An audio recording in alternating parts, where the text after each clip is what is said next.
Y'all see it? The peacock's back. The peacock's back.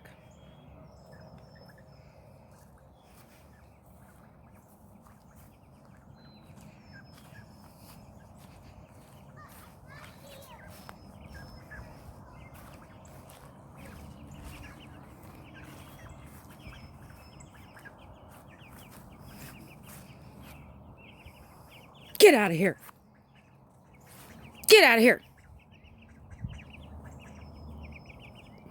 Get out of here. Go. Get out of here. Get out of here. Get out of here. Y'all, what are we going to do about this bird? What are we going to do? We found where it lives. It always gets out now when the owner's not home.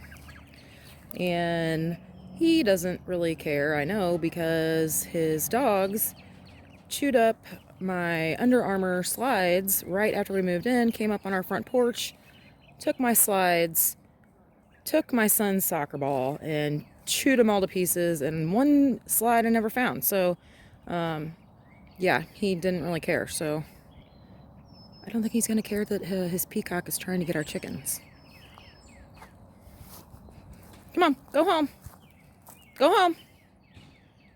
All right, guys, I got to get this peacock out of here.